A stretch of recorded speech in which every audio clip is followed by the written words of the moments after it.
this article where all we are trying to publish the article, how similar is the article compared to anything else, or is its article part of a regular feed, part of a story that is developing, and so on. There are a lot of things that may have to be considered to actually improve this the content models. Here, this is just a very basic example of how we're trying to model something.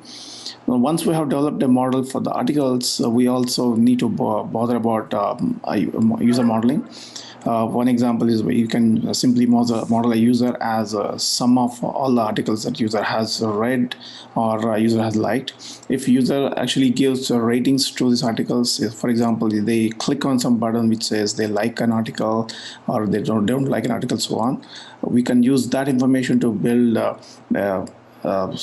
basically I weighted some of all the articles that user has so signaled, and that gives us a model for the user. Now we have a model for users and model for articles. Now the question becomes, how do we make the recommendations? For here, basically there it needs to be a notion of similarity function. A similarity function here basically computes how similar, or basically it computes a ranking between the user and the articles. So typically, you would have to basically compute this function for all items that you probably want to recommend to this user, and then after computing these scores, you basically rank them in a decreasing order and pick the top n articles to make the recommendation. The success of a content recommender depends on how well the content has been modeled. If the content modeling is not done properly, we definitely cannot expect good results from the recommender. Content modeling may require different dimensions of the content and very detailed modeling. For example, if you are recommending garments, then the model might have the superficial features clearly are color, size, brand, materials, whether there's elastic used in the garment or not, what are the patterns, what's the neck shape, so on. But this may not be enough to extract the full performance of the model, so they may have to do more elaborate, they have to extract more elaborate features from the garments to actually build a good content recommender here. One other aspect of content recommendations is that content recommendations do not provide any surprises. That's because the content recommendation is typically based on the content that the user has already liked or shown preference for. In this case, the most of the similarity functions will end up matching the content which is similar to what the user has already indicated. So user will never get a recommendation which is completely different from what he has already seen before. For example, if a user has been listening to music and he has indicated some songs the user likes, the recommendations will mostly be related very close to the songs the user has preferred. So this is not a good thing in some cases. This may be what is expected in some cases. In music, it's possible that user may be looking for some totally different songs, which he might still expect that he will like, but user definitely may not be expecting exactly the same kinds of songs to be repeated all the time. Now moving on to collaborative recommenders. Collaborative recommenders again are basically based on the ratings the users provide, either explicitly or implicitly. The very minimal content modeling is done, so we do not really have to understand what are the features of a song, or what are the features of a movie, or what are the features of a garment, and so on. We are basically basing these recommendations purely on the ratings that user provides. So in this thing, there are two different types of collaborative recommenders.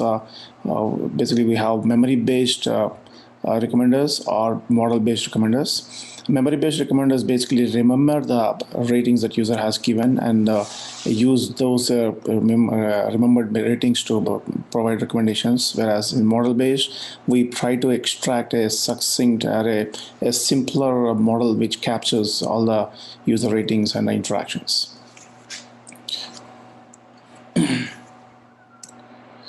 The basis of recommendations by collaborative models is a rating matrix. A rating matrix is basically a user two item relationship matrix. So let's say here we have all the rows which indicate the users and the columns that indicate the items. Each row represents a user's ratings, while columns represent items. And so we basically record the user information, user rating information into this matrix. And one interesting thing to note here is this matrix will typically tend to be extremely sparse. That's because most of the users would not have consumed all the possible content, For example, if we are the items are songs, it's very difficult for a single user to have listened to all the songs and actually rated them. So typically, this collaborative models have to work with very sparse data, and it's surprising they still work very well even with this sparse representation. So given this way, we can also think of collaborative filtering as basically a missing data inference problem. For example, in this matrix, we see that Alice has given a rating 4 for item 1, rating 3 for item 2, rating 3 for item 3, but she has not given any rating for item 4, probably because she has not seen it or because she didn't bother to give a rating. So here this is a missing rating for us, and the problem is basically about finding out exactly what Alice might have given to this item 4. So that's kind of a missing rating estimation problem. The basic idea of these models is that they basically try to construct a function f here that basically takes user representation and the item representation and then actually make this estimation. So the key parts of here of this model are everything is based on this rating matrix, and we are trying to construct a user representation and an item representation, which is very similar to what we also do in content models. And based on these representations, we construct a function f which will give us these ratings that we are looking for. One of the popular examples of memory-based collaborative filtering is a user-to-user method. There is also an item-to-item method popularized by Amazon. Both of them actually are very similar, so I'll just talk about the user-to-user method here. So here in this method, user is represented by the sparse vector of user ratings. For example, we have seen that Alice has given ratings for item 1, item 2, and item 3, and that these ratings are what represents Alice in our system. As I said before, it's a memory-based system, so we actually remember all these ratings, and we use that memory to construct the models. And then because it's a user-to-user method, what we are trying to do is we are trying to use representation of all these users to construct our final function, estimation function. So here what we need is a similarity function that tells us how similar any two users are. For example, a function AB is basically a function between the user A and user B. And we probably have to calculate this similarity for all pairs of users. So you can see that there is a scaling issue here, especially if the number of users is very large. So now we have the two key points here. One is the user representation, which is simply the sparse vector of user ratings, and then we have a similarity function which tells us how similar any two users are. Now, using this information, we can construct what's called a user neighborhood. This neighborhood basically, our neighborhood or peers is basically a set of all users who are very similar to a given user. Let's say we're trying to find out all the users similar to UI. So there are two different ways in which we can do this. One thing is we compute similarities for all the users in the system and pick top n users based on the similarity function ranking. And here n is arbitrary. N is something, it's like a parameter of the system, and n is something we have to find out by empirical means when we're doing the model selection. Another way of picking a neighborhood is by imposing a threshold. So here, let's say, assuming that if the similarities are between 0 to 1, we can say I'm only looking at users who are more similar than zero point 0.8, for example. So, and all those users who have a higher similarity, they all will fall into neighborhood. So the key idea is that we basically are building a neighborhood for the users based on this similarity function and the user representations. And once we have that, the rating estimation is very simple. All we have to do is basically look at, let's say we are trying to estimate a rating for item K for user Alice. All we have to do is first construct this neighborhood of users and look at what these users in this neighborhood have rated for this item K, and then basically do some weighting, because if user is very similar to Alice, we want to give that particular rating more importance. If the similarity is less, we give less importance. So weighting.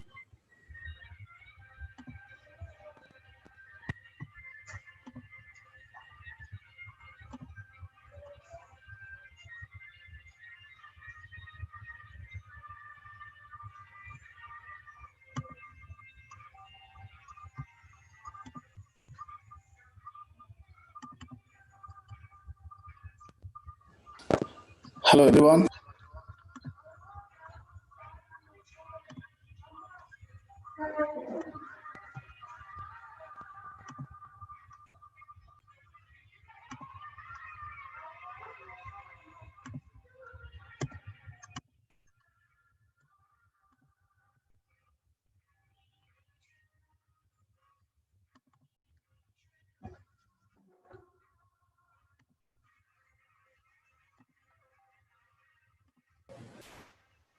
Mr. Radha Krishna, is everything fine?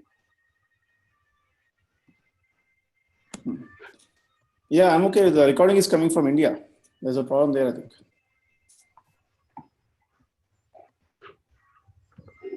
Just 1 second. It is at my end, right? Oh, okay, sure, Raj. Okay.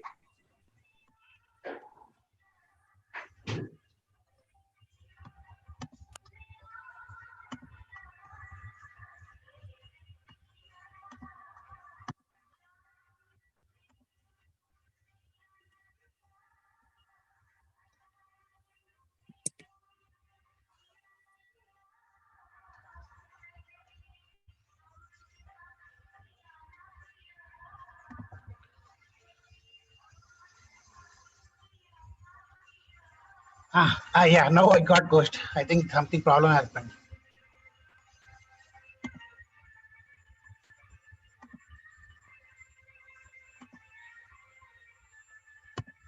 I'm only looking at users who are more similar than 0.8, for example. So, and all those users who have a higher similarity, they all will fall into neighborhood.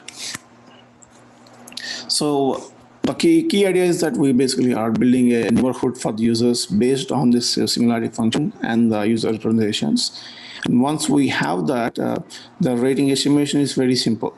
All we have to do is basically look at, let's say we are trying to estimate a rating for item K for user Alice.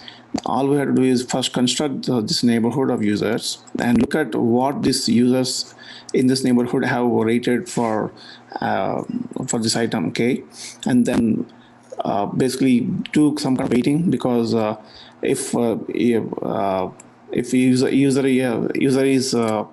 very similar to Alice, we want to give that particular rating more importance. If the similarity is less, we want to give less importance. So effectively, we are basically weighting this rating by similarity between those two users. The quality of this system definitely depends on how many ratings we have and how good the similarity function is, because that is what the number of available ratings and the similarity function is what determines the neighborhood for each user, and the neighborhood is what finally gives us the estimation. So if the neighborhood is really of good quality, then we can expect very good estimates. So Pearson, there are several functions. Pearson correlation is a very popular one for user methods. It's given here. It's one important thing to notice is that this similarity function is created only on the common set of items. For example, the mean here, the mu A is the mean of all the ratings given by user A, and mu B is mean of all the ratings given by user B, and this means are calculated only on the common set of items they have rated together.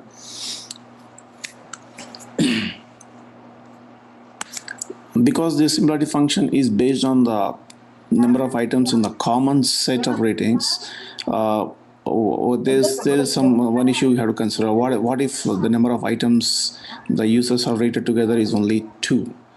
So should they be considered more similar? Compare that case to a case where two users have rated 100 items together, and let's say both of them have a very high similarity of 1. Are these both values equivalent? Similarity of 1 between the two users with 100 common ratings, and similarity value of 1 between users with just 2 ratings is the same. Clearly, they are not same, because the quality of the ratings by the neighborhood of just two commonly rated items is definitely worse, and we want to be able to penalize this kind of similarities that are obtained by very few common items, and this is commonly done by imposing another threshold beta. So the function shows here that if the number of items, commonly rated items, is less than this beta, then we are basically penalizing the function. We are basically reducing the value of this function by the following constant. Now moving on to another model-based Model-based recommenders are another kind of collaborative recommender models, and these are very, very popular because of their efficiency and their superior performance. These models do not remember all the ratings, do not keep all the ratings of the users in memory. Instead, they are at the training time. Basically, we are building a model which captures the interactions and correlations between the users and items in a much more compact form. So we get a benefit of dimensional reduction or space reduction by using model-based methods. Matrix factorization is a very popular example of such an approach. We could theoretically extend classifiers, well-known classifiers like naive Bayes, to recommended settings too. One of the early methods that popularized this metric factorization is one of the most known approaches that popularized this metric factorization is SVD. This SVD is not same as mathematical singular value decomposition. This is a simple optimization-based metric factorization approach where we are trying to factorize the rating matrix R into two component matrices U and V, such that when we multiply them, we recover rating matrix R. Again, note that R is sparse, so we are trying to do this decomposition only based on the available ratings. Also note that when we do this factorization, we obtain a user matrix which is M times K. That means each user is represented by a k-dimensional vector. So this k is a parameter that for this model, and this is something we have to follow. The appropriate value of this k is something we have to find during usual model selection. Basically, try out different values of k and pick the one which gives us best performance. Another important question is, what exactly does this k-dimensional vector represent for the users in U matrix and items in V matrix?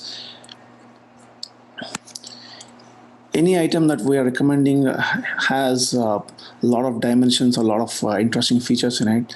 If we are looking at movies, for example, there is a director, there's an actor, there's an actress. There are a lot of interesting events that happen in the movie. What's the genre of the movie? and what kind of message the movie is giving. There are lots and how many, if it's an Indian movie, how many songs there are, what kind of songs there are, and so on. There are a lot of dimensions that users react to when they make the ratings. We do not know capture. We cannot capture all these dimensions, but we know that users react to these features of these movies when they they give the ratings. So this latent fact vectors are interestingly basically trying to capture these latent features of these items and basically trying to project them into this latent space. This these vectors, however, we cannot always say that okay, the first dimension is about romance, whether there's a romance in this movie. Second dimension is whether there's action in this movie.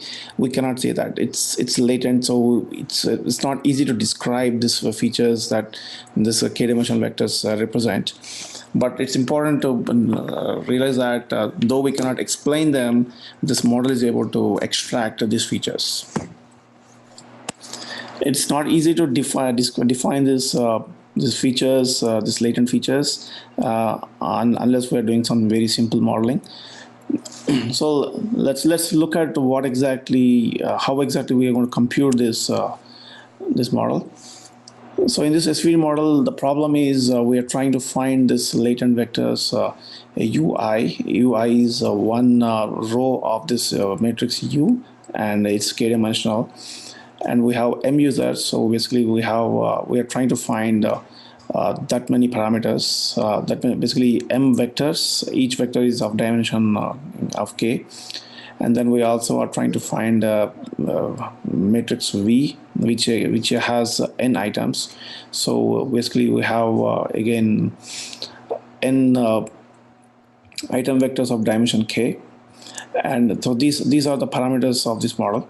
And our end results should be that when we multiply these two matrices U and V transpose, we get back the rating matrix R. So if you are familiar with machine learning, so the best way to start is basically by defining a loss function. Here the loss function is simply the difference between the error between each of the matrix entries. It's called Frobenius form. So basically we are defining a square loss function here between only the entries that have been observed. That means only the non-sparse entries, or the entries for which we have a value. So here now the problem has become that of optimization. We're trying to reduce this loss between, or basically reduce the difference between the rating and the estimation based on these latent factors.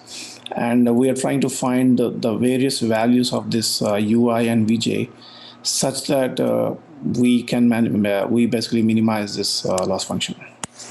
Once the model has been so formulated, you can apply any of the standard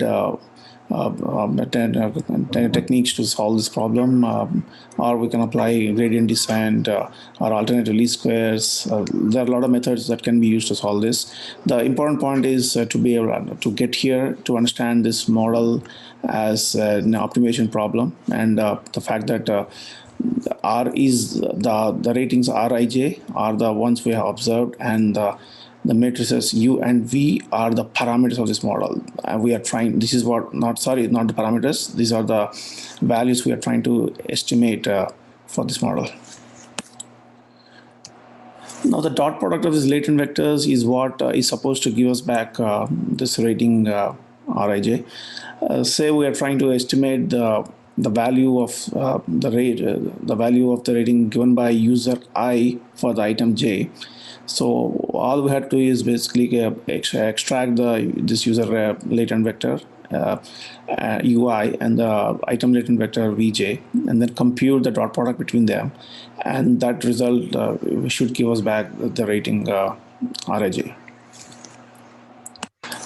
Here note that since it's a dot product, we are computing element-wise factors. So the first dimension of UI which is UI1, is multiplied with the first dimension of VJ, which is VJ1. Similarly, the second dimension of UI, which is UI2, multiplies with VJ2, UIK multiplies with VJK, so on. To think about it, as I said, this k-dimensional vector represents the latent features of the ultimate the item. So we can basically say that each of these values in this k-dimensional vector represent the affinity that user or the item has towards that particular concept. Say we are doing the movies, and let's say the first dimension represents whether the movie has romance or not. Second dimension represents whether the movie has action or not. So the value of here in this first vector, which is, let's say it is this 0.2, it basically means that the user doesn't give a lot of importance to romance. And if the second dimension is, let's say, 0.8, then it means that user gives a lot more importance to action. So each of these each of the components, the k components, tells us what's the affinity of that user or the item towards that particular concept.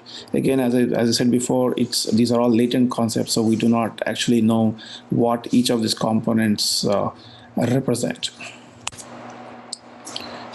There's a reason why SVD is a very popular model. SVD, the way it was framed before, is a very simple one. We basically were estimating a user vector and an item vector. But there are many different ways in which these user vectors can be computed or defined. For example, here we can compute a user vector as a sum of two different events. For example, we can compute UI as ZI and a sum of vectors AR. ZI, let's assume that ZI is based on the usual user ratings, and the AR can be item vectors that user has rated. And basically, the key point here is that this UI, which is a user vector, can be represented as a sum of many different models. For example, you can capture users' purchase behavior, you can capture the users' reading behavior, you can capture the user's rating behavior, you can capture the user's say forwarding or sharing behavior. So all these different dimensions can be put together to create and the estimation problem now becomes estimating users' behavior in all these dimensions, and we obtain the final user vector as a sum of all of these things. So in this case, the user vector UI would be basically sum of ZI and sum of various AR, and then the loss function would be defined as such. One of the very popular methods of is that uses something like this is basically an SVD++ model, which basically computes the user vector as a sum of two different vectors, and uses that user vector to do the estimation. In collaborative recommenders, basically they depend on the ratings, right? So unfortunately, most of the time users do not give ratings. So in this case, the systems may have to implicitly assume a rating for the as given by the user. So that differentiates two different cases. One is implicit ratings and one is explicit ratings. Explicit ratings are the ratings that user has given.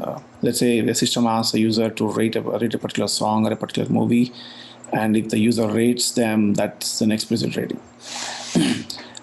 But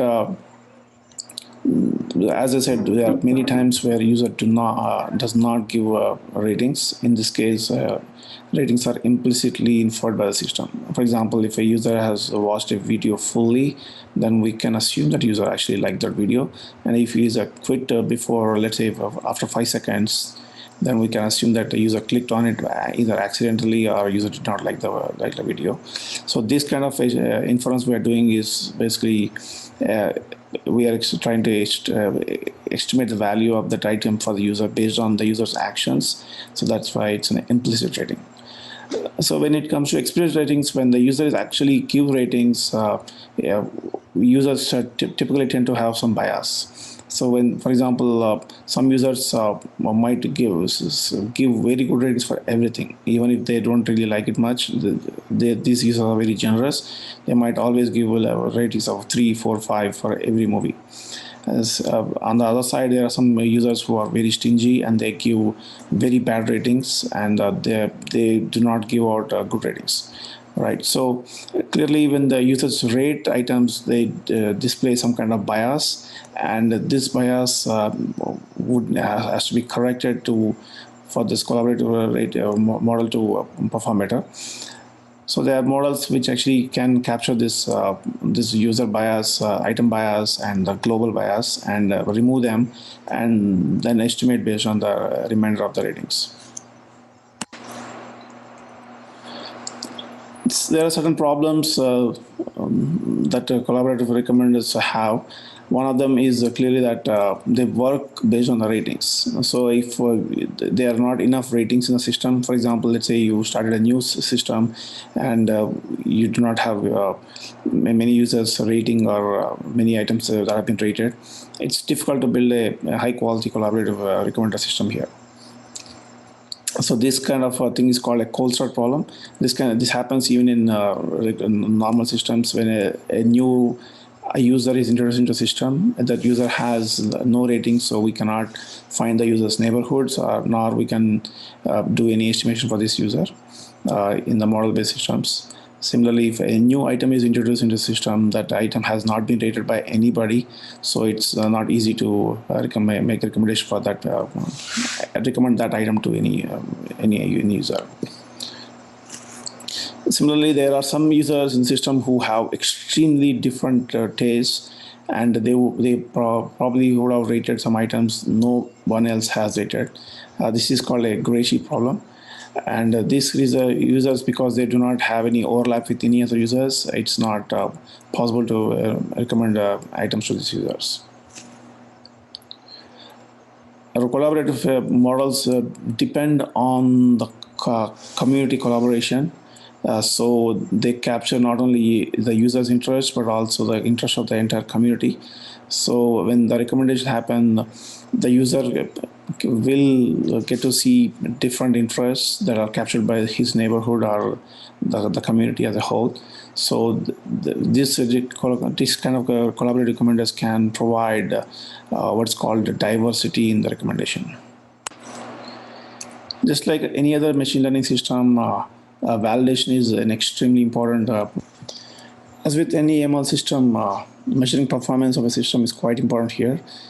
To measure the recommender performance, we need two different things. One is a validation framework, by which we basically split the data into training data and that validation data, and then train the model based on the training data and measure the performance on the validation set. And second thing is we need to know what metrics we want to collect. So here there are two different things we can expect from a recommender system. Recommender systems can be used to generate top-end recommendations, let's say top 10 recommendations for a given user, or top 20, so on. Or recommender systems can also give a score for a particular user and item pair. So there are different metrics that are applicable for each of the cases. If we are looking at the top end, just a list of recommendations, then the two important metrics are precision and recall. Precision for a user is the number of relevant items in the list that has been generated for the user out of the total length. Let's say we gave 10 recommendations to this user, and only 2 of those 10 recommendations are relevant to the user. The precision is 2 by 10. And similarly, we have the recall for each user. Recall is basically the number of relevant items in the recommended list by the total number of relevant items for this user. So let's say we recommended 10 items for this user, and there's only one item that is relevant to this user, and the system actually has about 100 items that are relevant to this user. Then the recall is only 1 by 100. This precision and recall are basically, there's a trade-off between them. So trying to increase the precision might decrease recall, and trying to increase the recall can decrease the precision. And if we are looking at just estimating the affinity of a user for a given item, just predicting the score, Then we basically look at regular regression metrics like RMSE, mean average, MAE, so on. Note that these metrics are per user. For each user, we're computing this precision and recall. To understand the system performance, we basically have to take an average of all the user metrics. There are several issues that have to be handled when building a recommender system. A very small sample of this is the following. How do we handle the ratings? For example, if users just give you a categorical feedback, let's say instead of asking the user to give a rating between 1 to 5, we are asking users, do you like it? Is it okay, or is it bad? That means the user is giving 3 different types of ratings. What are the values we are going to use in the rating matrix? Let's say, can we say if the user says the item is good, would it be a value of 5? Will it be value of 2? And if a user says it's okay, is it value of 2 or 3? And if a user says it's bad, is it 0 or -1? So on. So we need to understand how this numerical rating is given. Again, this is an empirical problem. There is no simple solution to this. And second thing is, how often do we train these models? There are some recommender systems which are expected to be real time. That means we need to react to every user rating instantaneously and modify the models. But as you have seen before in this thing, the model training is not a trivial thing. Models take a while to train. Even the best models cannot completely be updated in a matter of microseconds or a matter of seconds in terms of real-time requirements. So what can be done there, right? And second thing is some models might require that they are updated every 4 hours, every 5 hours, and in that case, since there is no real-time or near real-time requirements, model updates are easy. Right. So in that case, how do we update when we have a new model available? How do we do the update?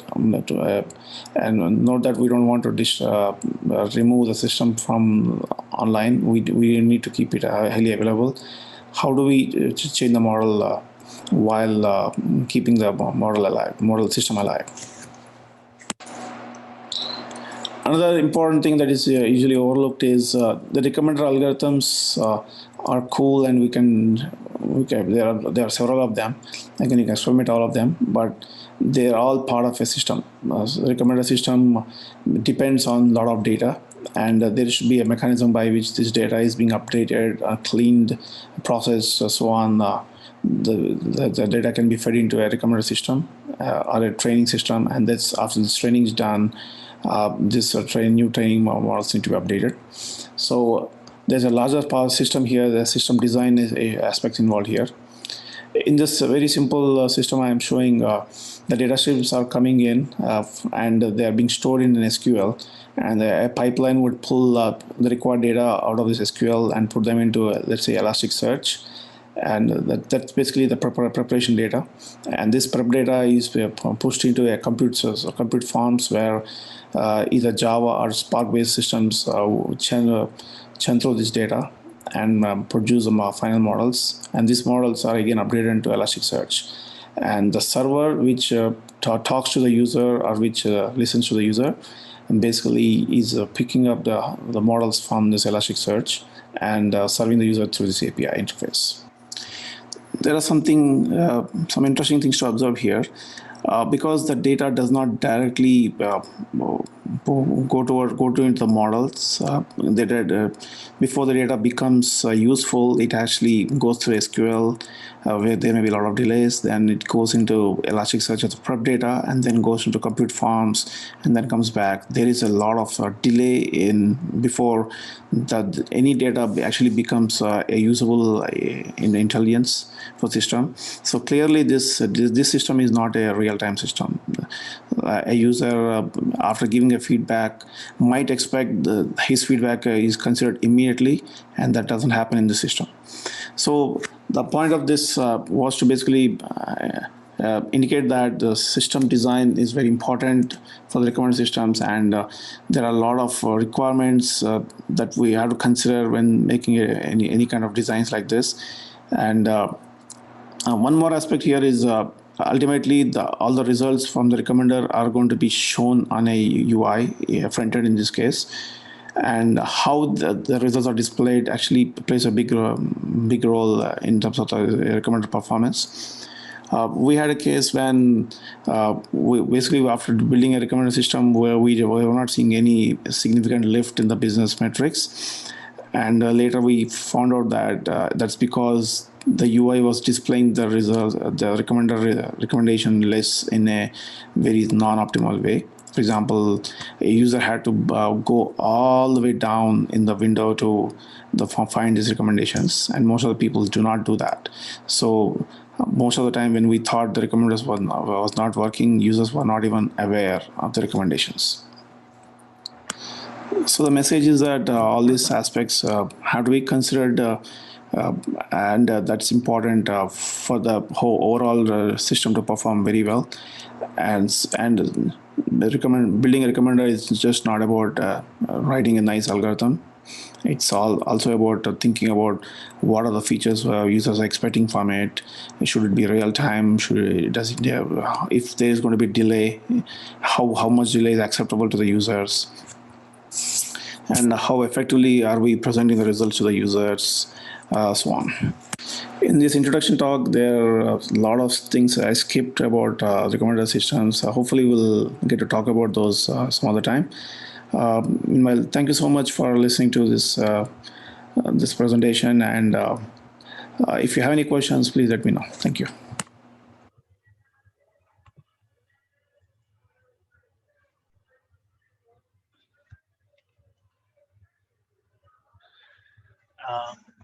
The students, if you have any questions, please direct to Mr. Radha Krishna in the chat box.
Okay, so one of the students was asking me, how can the recommendation change with the location?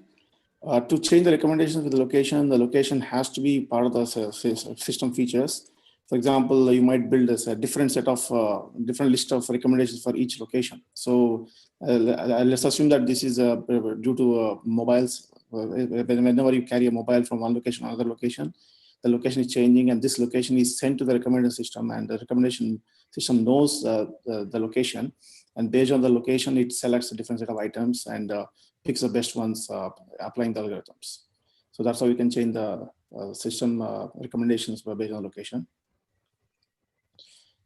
If that is not done, then wherever you go, you will end up getting exactly same recommendations.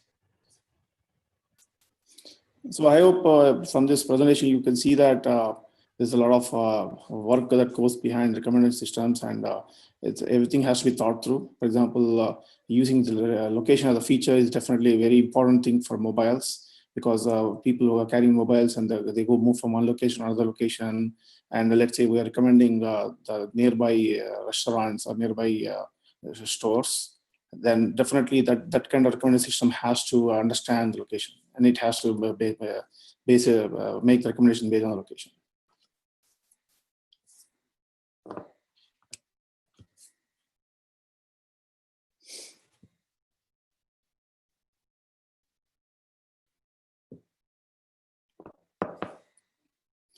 I showed some equations in this the presentation It's not necessary to understand those equations. I'm just trying to give a picture that those equations are part of this, that math. There's a significant amount of math behind recommended systems, and it's better to know that that kind of math is expected and prepare for that kind of stuff. There are basically two different paths to any recommended system. Just like in any machine learning, you can take a purely practical approach where you basically get hands-on with different kinds of algorithms. For example, you can go to Kaggle.com, and there are many websites like Analytics Vidya, Medium.com, where they actually describe a simple Python-based recommenders that can be easily built using the existing libraries. And second part, it's more theoretical, basically understanding the math behind them, and learning things like optimization theory, learning more deeper math that actually helps you understand and design different kinds of recommended systems. So these are both equally important and equally useful paths to go into recommendation system more deeper.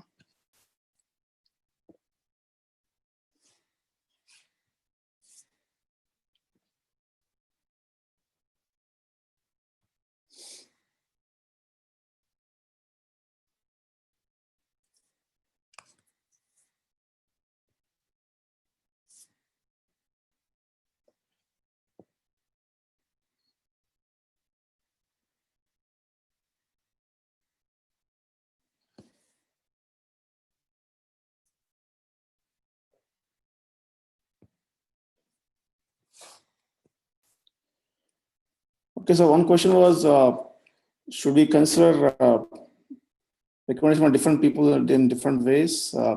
That is what the collaborative filters try to do. Basically, they basically try to understand what kind of role a particular user plays with respect to the active user. Let's say we are trying to make a recommendation for Alice. These collaborative recommenders try to understand the relationship between Alice and different set of users. So for example, if two users they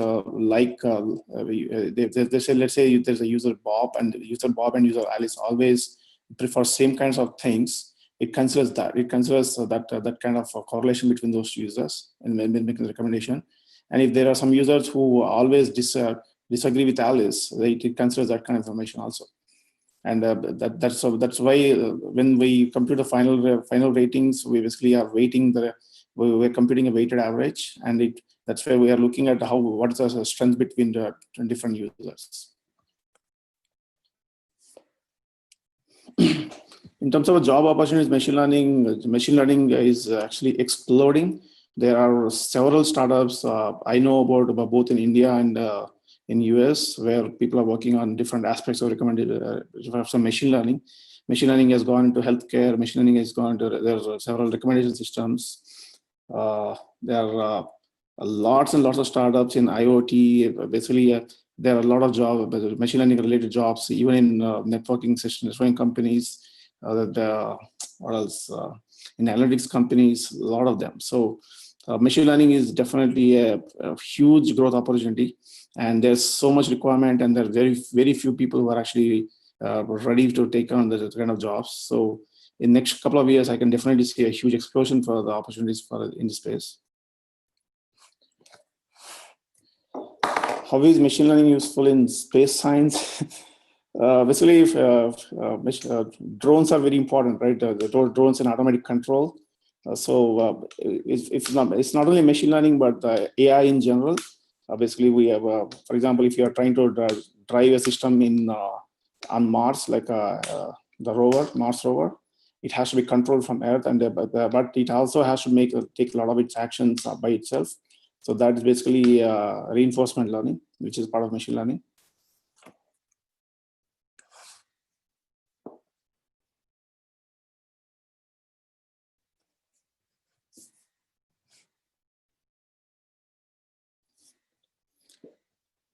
Data mining and machine learning, data science, they are all very related. They have the core of them, all of them is very similar.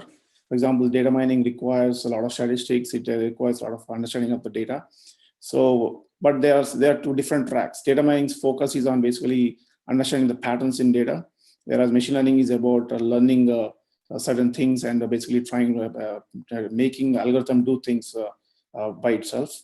So they are slightly different tracks, but there is lots of overlap. For example, data mining, one of the popular techniques in data mining is clustering, but where clustering is also a technique used in machine learning. So there are a lot of similarities between these two. So if saying that data mining is required to ML, it's incorrect, because there's a lot of overlap between them. If you already are very good at data mining, that means you already know more, so a lot of things about machine learning.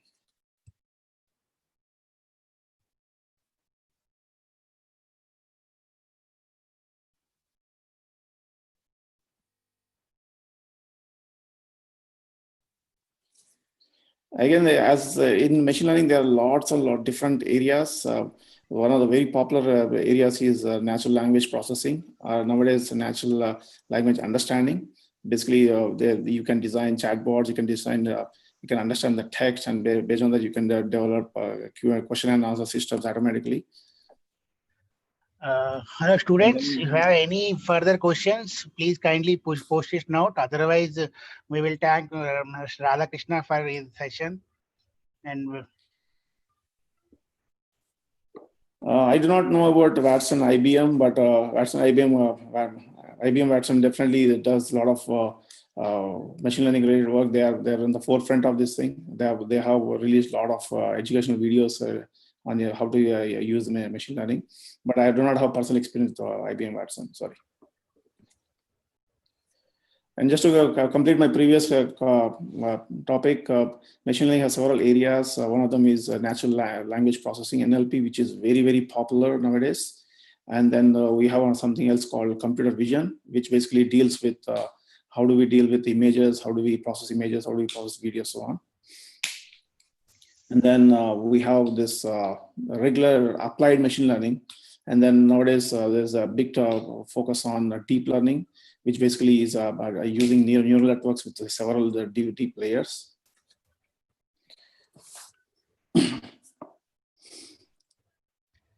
In terms of related work in networking related to ML, yes, definitely there are several startups which actually are using machine learning to improve their networking performance in terms of understanding some of it is basically about understanding how the networks behave.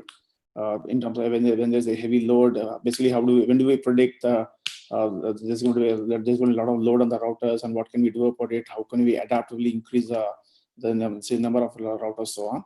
So there is because there is a lot of prediction requirements in networking. There is a lot of useful application for machine learning there.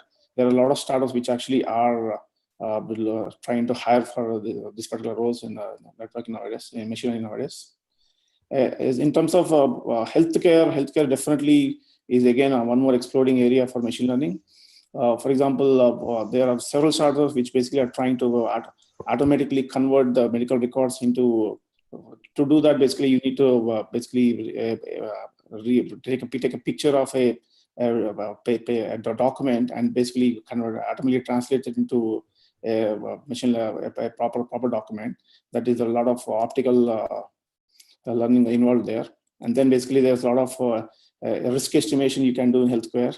For example, what kind of risk is involved in a particular patient case, both in terms of health, for example, predicting cancer, predicting the disease, how many days a person is going to be in the hospital, how busy is a hospital going to get. For example, in these days of coronavirus, a lot of people are applying machine learning to understand the coronavirus curves, how bad things are going to be, what is the demand on a particular system, so on.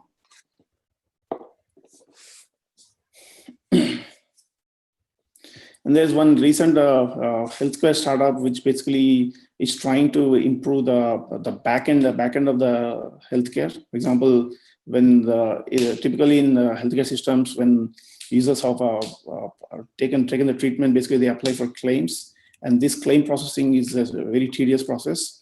And there are some startups which are actually trying to make this very easy by applying machine learning there.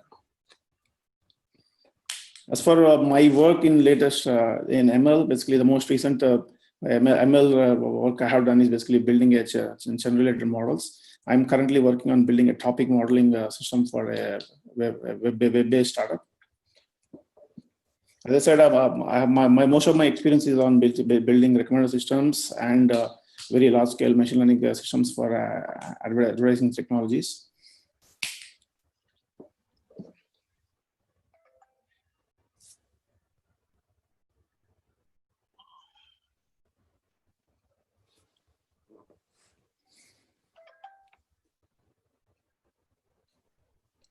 And thank you so much for all of you for listening very patiently. And I hope I was able to make some sense of recommended systems. If you have any questions, please definitely let me know, and I will try to respond to each of you. And I'll have a very good day. Thank you.